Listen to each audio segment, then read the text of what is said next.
ನಮಸ್ಕಾರ ಸ್ನೇಹಿತರೆ. ಬೆಂಗಳೂರಿನ ವಿಜಯನಗರದ ಶಾಸಕರಾದ ಎಂ ಕೃಷ್ಣಪ್ಪನವರು ಮಂತ್ರಿ ಸ್ಥಾನ ಬೇಕೇ ಬೇಕು ಅಂತ ಖುದ್ದು ಮುಖ್ಯಮಂತ್ರಿ ಡಿಕೆ ಶಿವಕುಮಾರ್ ಗಾಡಿಯನ್ನೇ ಮುತ್ತಿಗೆ ಹಾಕಿದ್ರು. ಇವರು 4 ಬಾರಿ ಶಾಸಕರು, ಆದರೂ ಇವರಿಗೆ ಯಾಕೆ ಮಂತ್ರಿ ಸ್ಥಾನ ಸಿಗುತ್ತಿಲ್ಲ? ಇನ್ನು ಎಂ ಕೃಷ್ಣಪ್ಪನವರು ಬಡ ಕುಟುಂಬದಲ್ಲಿ ಬೆಳೆದು 100 ಕೋಟಿ ಆಸ್ತಿ ಮಾಡಿದ್ದು ಹೇಗೆ? ಜನ ಇವರನ್ನು ಲೇಔಟ್ ಕೃಷ್ಣಪ್ಪ ಎಂದು ಕರೆಯುವುದು ಯಾಕೆ? ಬೆಂಗಳೂರಿನಲ್ಲಿ ಅತಿ ಹೆಚ್ಚು ಲೇಔಟ್ಗಳನ್ನು ಮಾಡಿರುವುದಾಗಿರಬಹುದು. ರಿಯಲ್ ಎಸ್ಟೇಟ್ನಿಂದ ಯಾರಾದರೂ ತುಂಬಾ ಅನುಕೂಲ ಪಡೆದಿದ್ದಾರೆ ಅಂದ್ರೆ ಅದು ಕೃಷ್ಣಪ್ಪನವರು ಅಂತ ಹೇಳಬಹುದು. ಒಂದು BDA ಮಾಡಬೇಕಿದ್ದಂತಹ ಕೆಲಸವನ್ನು ಸ್ವಂತವಾಗಿ ಮಾಡ್ತಿದ್ರು. ಇನ್ನು ಕೃಷ್ಣಪ್ಪನವರ ಹೆಂಡತಿ ಹಾಗೂ 2 ಮಕ್ಕಳು ಯಾರು? ಈಗ ಅವರು ಏನ್ ಮಾಡ್ತಿದ್ದಾರೆ? ಸ್ನೇಹಿತರೆ, ನಿಮಗೆ ಅಚ್ಚರಿ ಅನಿಸಬಹುದು. ಇವರ ಆಸ್ತಿ ಮುಖ್ಯಮಂತ್ರಿ ಡಿಕೆ ಶಿವಕುಮಾರ್ ಅವರ ಆಸ್ತಿಗಿಂತ ಜಾಸ್ತಿ ಇದೆ. ಇದೇ ಕಾರಣಕ್ಕೆ ಅವರಿಗೆ ಮಂತ್ರಿ ಸ್ಥಾನ ಕೊಡುತ್ತಿಲ್ವಾ? ಸರ್ಕಾರಕ್ಕೆ ಸೇರಿರುವ 350 ಕೋಟಿ ರೂಪಾಯಿಯ ಜಾಗವನ್ನ ನುಂಗಿದ ಆರೋಪ ಇವರ ಮೇಲಿದೆ. MLA ಆದ ಬಳಿಕ ಇವರು ಮಾಡಿಕೊಂಡಿರುವ ಕಾಂಟ್ರವರ್ಸಿಗಳಾದ್ರೂ ಏನು? ಎಲ್ಲ ವಿವರವನ್ನು ಈ ವಿಡಿಯೋದಲ್ಲಿ ತೋರಿಸ್ತೀವಿ. ಸ್ಕಿಪ್ ಮಾಡದೆ ವಿಡಿಯೋವನ್ನ ಕೊನೆವರೆಗೂ ತಪ್ಪದೆ ನೋಡಿ. ಅದಕ್ಕೂ ಮುನ್ನ ರಾಜಕಾರಣಿಗಳು ತಮ್ಮ 100 ಕೋಟಿ ಆಸ್ತಿಯಲ್ಲಿ ಬಡವರಿಗೆ ಅನುಕೂಲವಾಗುವಂತೆ ಸಹಾಯ ಮಾಡಬೇಕು ಎಂದು ನೀವು ಕೂಡ ಬಯಸುವ ಹಾಗಿದ್ರೆ ಈ ವಿಡಿಯೋವನ್ನ ತಪ್ಪದೆ ಲೈಕ್ ಮಾಡಿ ಸ್ನೇಹಿತರೆ. ನಿಮ್ಮ ಪ್ರಕಾರ ಕೃಷ್ಣಪ್ಪನವರಿಗೆ ಮಂತ್ರಿ ಸ್ಥಾನ ಸಿಗಬೇಕಾ? ಹೌದು ಅನ್ನೋ ಹಾಗಿದ್ರೆ ಎಸ್ ಅಂತ, ಇಲ್ಲ ಅನ್ನೋ ಹಾಗಿದ್ರೆ ನೋ ಅಂತ ಕಮೆಂಟ್ ಮಾಡಿ ನಿಮ್ಮ ಅಭಿಪ್ರಾಯವನ್ನ ತಿಳಿಸಿ. ಸ್ನೇಹಿತರೆ, ಸ್ಟೇಜ್ ಮೇಲೇನೆ ಒಬ್ಬ ಪೊಲೀಸ್ ಆಫೀಸರ್ಗೆ ತೊಡೆ ಮುರಿತೀನಿ ಎಂದು ಹೇಳಿದ್ರು. ಲೆಕ್ಕ ಹಾಕೊಳ್ಳಿ, ಇವರಿಗೆ ಅಧಿಕಾರಿಗಳ ಮೇಲೆ ಯಾವ ಮಟ್ಟದ ಗೌರವವಿದೆ ಅಂತ. ಇವರನ್ನು ಕೇವಲ ಲೇಔಟ್ ಕೃಷ್ಣಪ್ಪ ಅಲ್ಲ, ಬ್ಯಾನರ್ ಕೃಷ್ಣಪ್ಪ ಅಂತಾನೂ ಕೂಡ ಕರೀತಾರೆ.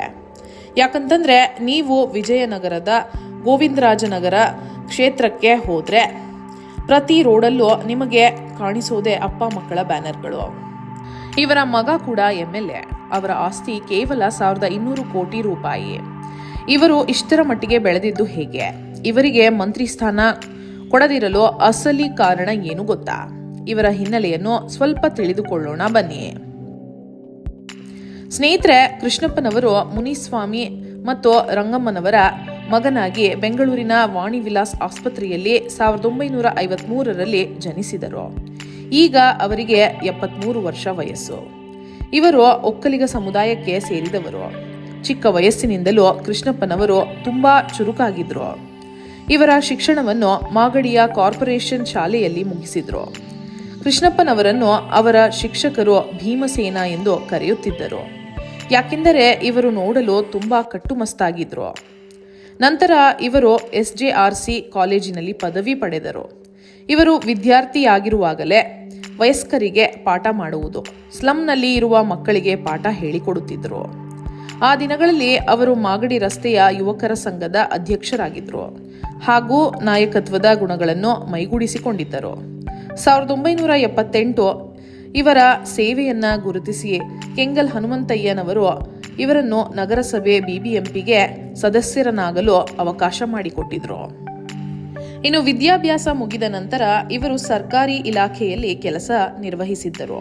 1981ರಲ್ಲಿ HMT ಎಂಪ್ಲಾಯ್ಮೆಂಟ್ ಹೌಸಿಂಗ್ ಬಿಲ್ಡಿಂಗ್ ಸೊಸೈಟಿಗೆ ಲೇಔಟ್ ಒಂದನ್ನು ನಿರ್ಮಿಸಿಕೊಟ್ಟಿದ್ದರು.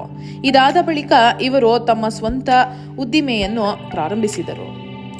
1983ರಲ್ಲಿ ಪ್ರಿಯದರ್ಶಿನಿ ಎಂಬುವವರನ್ನು ಮದುವೆ ಆಗ್ತಾರೆ. ಇವರಿಗೆ 2 ಗಂಡು ಮಕ್ಕಳು. ಮೊದಲನೆಯವರು ಪ್ರಿಯಾಕೃಷ್ಣ, ಇನ್ನು ಎರಡನೆಯವರು ಪ್ರದೀಪ್ ಕೃಷ್ಣ ಅಂತ. ಇವರ ಮೊದಲ ಮಗ ಪ್ರಿಯಾಕೃಷ್ಣ ಅವರು ಕೂಡ MLA. ಇವರ ಚಿಕ್ಕ ಮಗ ಪ್ರದೀಪ್ ಕೃಷ್ಣ ತಂದೆಯವರ ಬಿಸ್ನೆಸ್ಗಳನ್ನ ನೋಡ್ಕೊಳ್ತಾರೆ. ಮದುವೆಯಾದ ಬಳಿಕ ಇವರು ಅನೇಕ ಹೌಸಿಂಗ್ ಬೋರ್ಡ್ಗಳಿಗೆ ಕಡಿಮೆ ದರದಲ್ಲಿ ಲೇಔಟ್ಗಳನ್ನ ಮಾಡಿಕೊಟ್ಟಿದ್ದಾರೆ. ಅದಕ್ಕೆ ಇವರನ್ನ ಲೇಔಟ್ ಕೃಷ್ಣಪ್ಪ ಎಂದು ಕೂಡ ಕರೆಯುತ್ತಾರೆ. ಒಂದು BDA ಮಾಡಬೇಕಿದ್ದ ಕೆಲಸವನ್ನು ಸ್ವಂತವಾಗಿ ಮಾಡ್ತಿದ್ರು.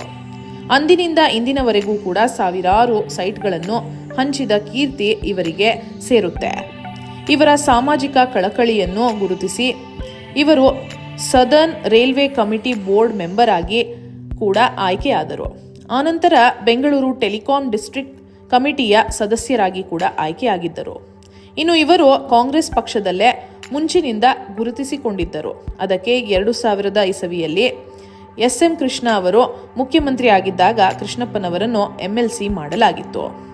2004ರಲ್ಲಿ ಬೆಂಗಳೂರು ಲೋಕಸಭಾ ಚುನಾವಣೆಗೆ ಸ್ಪರ್ಧಿಸಿ ಸೋಲನ್ನು ಅನುಭವಿಸಿದ್ರು. ಆನಂತರ 2008ರಲ್ಲಿ ಕ್ಷೇತ್ರಗಳ ಮರು ವಿಂಗಡಣೆ ಆದ ಬಳಿಕ ಬೆಂಗಳೂರಿನ ವಿಜಯನಗರ ಕ್ಷೇತ್ರದಿಂದ ನಿಂತು ಎಂಎಲ್ಎ ಆದರು.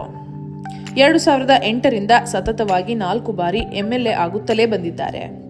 ತಾವು ಮಾತ್ರ ಗೆಲ್ಲುವುದಲ್ಲದೆ ಪಕ್ಷದ ಕ್ಷೇತ್ರವಾದ ಗೋವಿಂದರಾಜ ಕ್ಷೇತ್ರದಿಂದಲೂ ಮಗ ಪ್ರಿಯಾಕೃಷ್ಣರನ್ನು 3 ಬಾರಿ ಗೆಲ್ಲಿಸಿದ್ದಾರೆ.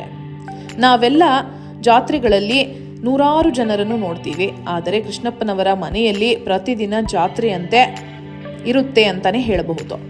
ಹೌದು ಸ್ನೇಹಿತರೆ, ಸಾಮಾನ್ಯ ಜನರು ಸಮಸ್ಯೆಗಳನ್ನು ಬಗೆಹರಿಸಿಕೊಳ್ಳಲು ಇವರ ಮನೆಗೆ ಬರ್ತಾರೆ.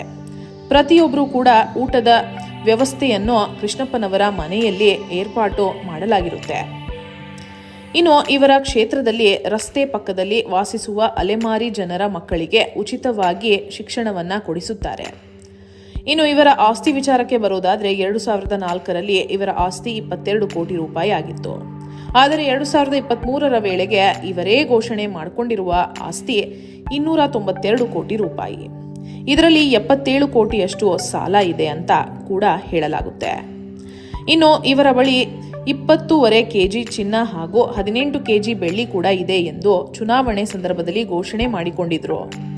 ಇನ್ನು ಆಶ್ಚರ್ಯ ಸಂಗತಿ ಏನೆಂದ್ರೆ ಇವರ ಮಗ ಪ್ರಿಯಾಕೃಷ್ಣ ಆಸ್ತಿ 1200 ಕೋಟಿ ರೂಪಾಯಿ. ಹೌದು ಸ್ನೇಹಿತರೆ, ಅಪ್ಪ ಮತ್ತು ಮಗನ ಘೋಷಿತ ಆಸ್ತಿ ಸೇರಿದ್ರೆ 1500 ಕೋಟಿ ರೂಪಾಯಿ ದಾಟುತ್ತದೆ. ಇದು ಮುಖ್ಯಮಂತ್ರಿ ಡಿಕೆ ಶಿವಕುಮಾರ್ ಆಸ್ತಿಗಿಂತ ಜಾಸ್ತಿ. ಇದು ಕೇವಲ ಘೋಷಿತ ಆಸ್ತಿ. ಇನ್ನು ಘೋಷಣೆ ಮಾಡಿಕೊಳ್ಳದೆ ಇರುವಂತಹ ಆಸ್ತಿ ಬರೋಬ್ಬರಿ 10,000 ಕೋಟಿಗೂ ಜಾಸ್ತಿ ಅಂತಾನೆ ಹೇಳ್ತಾರೆ. ಇನ್ನು ನೀವು ವಿಜಯನಗರ ಹಾಗೂ ಗೋವಿಂದರಾಜನಗರ ಕ್ಷೇತ್ರಕ್ಕೆ ಹೋದ್ರೆ ಎಲ್ಲಾ ರಸ್ತೆಯಲ್ಲಿ ಕನಿಷ್ಠ ಅಂದ್ರೂ 100 ಬ್ಯಾನರ್ಗಳನ್ನ ನೋಡಬಹುದು. ಹೌದು ಸ್ನೇಹಿತರೆ, ಕೃಷ್ಣಪ್ಪನವರ ಹಾಗೂ ಪ್ರಿಯಾಕೃಷ್ಣರವರ ಬೆಂಬಲಿಗರು ಇವರಿಗೆ ಶುಭಾಶಯಗಳು ಕೋರುವ ಬ್ಯಾನರ್ ಇಡೀ ಊರೇ ಕಾಣಿಸುತ್ತೇವೆ.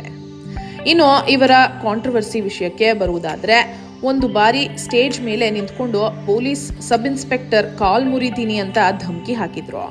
ಅಷ್ಟೇ ಅಲ್ಲದೆ ಭೈರಸಂದ್ರ ಕೆರೆಯ ಪಕ್ಕದಲ್ಲಿರುವ 4 ಎಕರೆ ಸರ್ಕಾರಿ ಜಮೀನನ್ನು ನುಂಗಿದ್ದಾರೆ ಎಂಬ ಆರೋಪ ಕೂಡ ಇವರ ಮೇಲಿದೆ. ಕೇವಲ ಈ 4 ಎಕರೆಯ ಒಟ್ಟು ಮೌಲ್ಯ ಬರೋಬ್ಬರಿ 350 ಕೋಟಿ ರೂಪಾಯಿ. ಅಷ್ಟೇ ಅಲ್ಲದೆ ಇವರ ಮೇಲೆ 10ಕ್ಕೂ ಹೆಚ್ಚು ಕ್ರಿಮಿನಲ್ ಕೇಸ್ಗಳಿವೆ. ಇನ್ನು 2016ರಲ್ಲಿ ಸಿದ್ದರಾಮಯ್ಯನವರ ಸರ್ಕಾರದಲ್ಲಿ ವಸತಿ ಸಚಿವರಾಗಿ ಕೆಲಸವನ್ನ ಮಾಡಿದ್ರು. ಆದರೆ ಈಗ ಡಿಕೆ ಶಿವಕುಮಾರ್ ಸರ್ಕಾರದಲ್ಲಿ ಇವರಿಗೆ ಮಂತ್ರಿ ಸ್ಥಾನ ಸಿಕ್ಕಿಲ್ಲ. ನನಗೆ ಮಂತ್ರಿ ಸ್ಥಾನ ಕೊಡಲೇಬೇಕು ಎಂದು ಇವರು ಪಟ್ಟು ಹಿಡಿದು ಕೂತಿದ್ದಾರೆ. ಅದಕ್ಕಾಗಿ ಹೈಕಮಾಂಡ್ನ ನಾಯಕರು ಹಾಗೂ ಖುದ್ದು ಮುಖ್ಯಮಂತ್ರಿ ಡಿಕೆ ಶಿವಕುಮಾರ್ ಇವರ ಮನೆಗೆ ಭೇಟಿ ಕೊಟ್ಟಿದ್ರು. ಇಷ್ಟಾದರೂ ಕೃಷ್ಣಪ್ಪನವರು ಸುಮ್ಮನಾಗಲಿಲ್ಲ. ನನಗೆ ಮಂತ್ರಿ ಸ್ಥಾನ ಸಿಕ್ಕರೆ ಮಾತ್ರ ಕಾಂಗ್ರೆಸ್ನಲ್ಲಿ ಇರ್ತೀನಿ, ಇಲ್ಲವಾದರೆ ಪಕ್ಷ ಬಿಡ್ತೀನಿ ಅಂತ ಧಮಕಿ ಕೂಡ ಹಾಕಿದ್ದಾರೆ. ಕೆಲವರ ವಾದ ಏನೆಂದರೆ ಇವರ ಬಳಿ ಸಾವಿರಾರು ಕೋಟಿ ಆಸ್ತಿ ಇದೆ, ಇವರು ಯಾವುದೇ ರೀತಿಯ ಭ್ರಷ್ಟಾಚಾರ ಮಾಡೋದಿಲ್ಲ, ಇಂಥವರಿಗೆ ಮಂತ್ರಿ ಸ್ಥಾನ ಕೊಡಬೇಕು ಎಂದು ಹೇಳ್ತಾರೆ. ಆದರೆ ಇವರು ಒಕ್ಕಲಿಗ ಸಮುದಾಯಕ್ಕೆ ಸೇರಿದವರು, ಜೊತೆಗೆ ದೇವೇಗೌಡ ಕುಟುಂಬದೊಂದಿಗೆ ಒಳ್ಳೆಯ ಬಾಂಧವ್ಯ ಇಟ್ಕೊಂಡಿದ್ದಾರೆ. ಅದಕ್ಕಾಗಿಯೇ ಡಿಕೆ ಶಿವಕುಮಾರ್ ಇವರಿಗೆ ಮಂತ್ರಿ ಸ್ಥಾನ ಕೊಡುತ್ತಿಲ್ಲ ಎಂದು ಕೂಡ ಕೆಲವು ಮಾತುಗಳು ಕೇಳಿಬರುತ್ತಿವೆ. ಇವರಿಗೆ ಮಂತ್ರಿ ಸ್ಥಾನ ಸಿಗಬೇಕಾ? ನಿಮ್ಮ ಅನಿಸಿಕೆ ಅಭಿಪ್ರಾಯಗಳನ್ನು ದಯವಿಟ್ಟು ಕಮೆಂಟ್ ಮಾಡಿ ತಿಳಿಸಿ. ಹಾಗೆ ಈ ವಿಡಿಯೋವನ್ನ ತಪ್ಪದೇ ಎಲ್ಲರಿಗೂ ಶೇರ್ ಮಾಡಿ. ಧನ್ಯವಾದಗಳು.